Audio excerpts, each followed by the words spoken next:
yang ada di kelas 4A, kelas 4B, dan kelas 4C.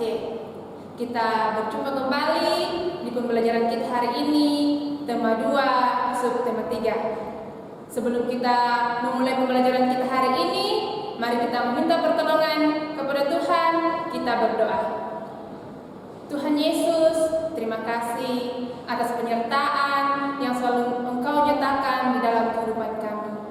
Pada hari ini Tuhan, kami akan belajar. Kiranya Tuhan menyertai proses pembelajaran kami dari awal, pertengahan, hingga berakhirnya. Di dalam nama Tuhan Yesus Kristus, itulah Tuhan dan Juru Selamat kami yang hidup. Amin. Ya, anak-anakku sekalian, pembelajaran kita hari ini yaitu tema 4B, selalu berhemat energi, subtema 3, energi alternatif, pembelajaran 3 dan 4. Saat ini banyak kegiatan manusia yang memerlukan energi alternatif. Misalnya, ketika mandi, kita menyalakan mesin pompa air untuk mengalirkan air ke bak mandi. Atau ketika belajar pada malam hari, kita memerlukan penerangan dari lampu.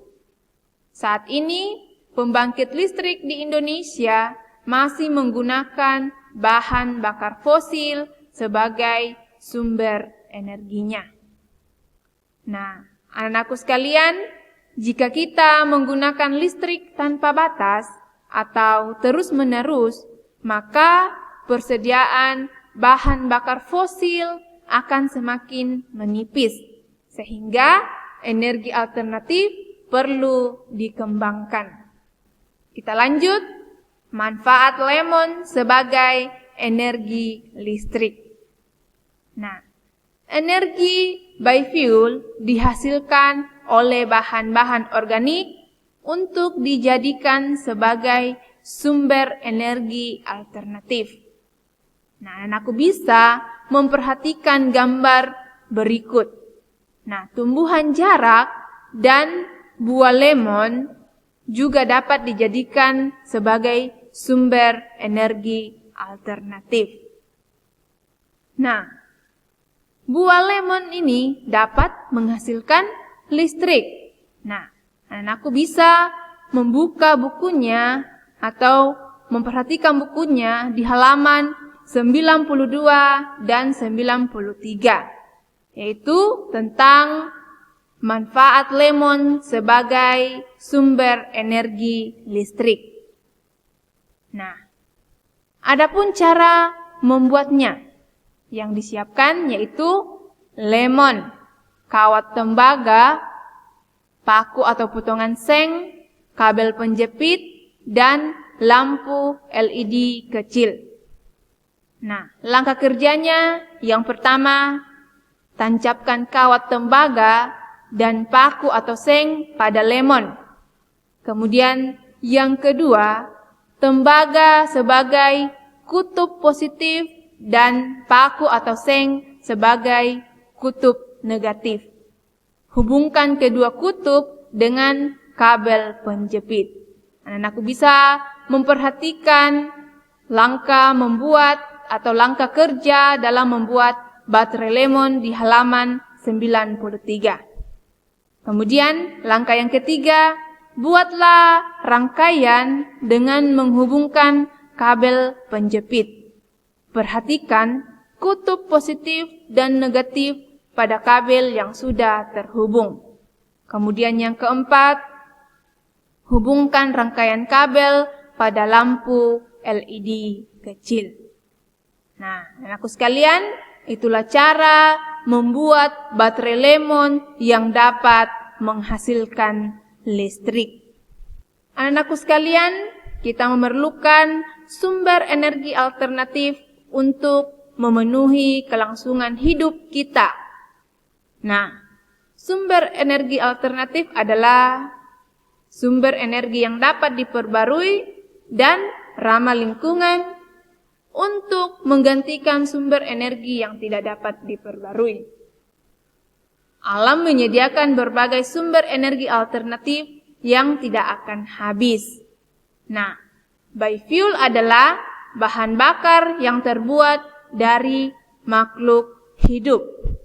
Nah, biofuel ini juga dihasilkan dari kotoran hewan yang difermentasikan menjadi biogas yang dapat dimanfaatkan sebagai bahan bakar kendaraan bermotor dan gas untuk memasak.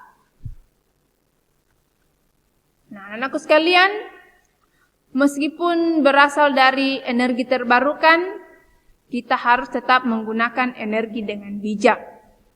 Menghemat energi adalah salah satu bentuk sikap bertanggung jawab terhadap lingkungan. Nah, itulah kewajiban kita terhadap energi, yaitu menghemat energi dengan memakai atau menggunakan dengan bijak. Ya, anak-anakku sekalian, adapun pelaksanaan hak dan kewajiban di masyarakat. Nah, menghemat energi adalah kewajiban kita semua. Kita berhak memanfaatkan energi listrik untuk aktivitas sehari-hari. Namun, kita juga wajib menghemat penggunaannya. Nah, adapun contoh menghemat penggunaan energi. Nah, yang pertama, ketika memasak nasi menggunakan penanak nasi, ibu kantin selalu menggunakan air panas agar nasi cepat matang. Nah, cara ini dapat menghemat energi listrik yang dipakai dan menghemat biaya listrik karena tidak terlalu lama dalam menanak nasi. Nah, kemudian contoh yang kedua, keluarga Pak RT selalu menonton televisi bersama di ruang keluarga. Selain mempererat hubungan kekeluargaan, cara ini untuk menghemat energi dan menghemat biaya listrik karena hanya satu televisi yang digunakan atau dinonton bersama.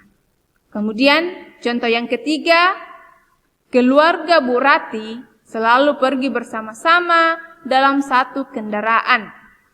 Nah, cara ini dapat mengurangi penggunaan bahan bakar serta menghemat waktu.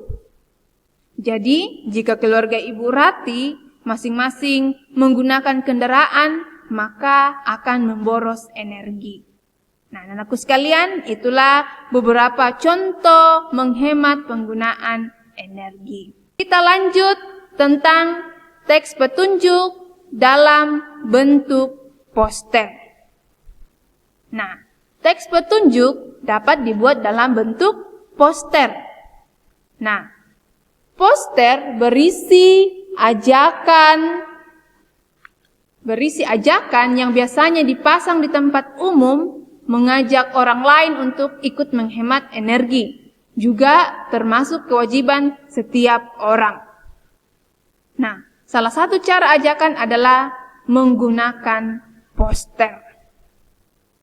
Nah, anak-anakku sekalian, berikut contoh poster hemat energi. Nah, gambar yang pertama yaitu poster menghemat energi listrik, yaitu mematikan alat dan barang elektronik jika sedang tidak digunakan, seperti televisi dimatikan jika sudah tidak dinonton. Kemudian, lampu tidak dinyalakan di siang hari. Kemudian, AC dimatikan jika hendak meninggalkan ruangan, serta setrika dicabut jika sudah selesai menggunakannya. Nah, kemudian gambar atau poster yang kedua yaitu mengajak kita untuk menghemat energi air. Nah, menggunakan air secukupnya atau seperlunya. Nah, itu cara menghemat energi air. Kemudian contoh yang lain yaitu mematikan air jika tidak digunakan. Kemudian tidak boros air untuk menyiram tanaman. Nah, kita juga bisa menggunakan air bekas cucian beras untuk menyiram tanaman. Kemudian contoh hemat air yang lain yaitu mencuci pakaian sekaligus atau tidak masing-masing dan dikumpulkan hingga agak banyak lalu dicuci. Nah, itulah contoh menghemat energi air. Nah, anak-anakku sekalian, itulah contoh poster dari kedua poster ini mengajak kita untuk selalu menghemat energi. Ya, anak-anakku sekalian, itulah penjelasan mengenai materi kita hari ini. Semoga apa yang Ibu Guru jelaskan dapat anak-anakku semua pahami. Dan jika ada yang belum dimengerti, bisa langsung tanya ke saya langsung, Ibu Guru Elsie, atau Ibu Guru Suarni, atau Pak Guru Hans. Sebelum kita mengakhiri pembelajaran kita hari ini, mari kita berdoa. Tuhan Yesus, kami kembali mengucap syukur karena Engkau sudah menyertai pembelajaran kami dari awal, pertengahan, hingga berakhirnya. Semoga apa yang Ibu Guru jelaskan hari ini dapat anak-anak kami pahami guna menjadi bekal untuk masa depan mereka. Inilah doa kami di dalam nama Tuhan Yesus Kristus, itulah Tuhan dan Juru Selamat kami yang hidup. Amin. Demikian pembelajaran kita hari ini. Terima kasih. Tuhan Yesus memberkati.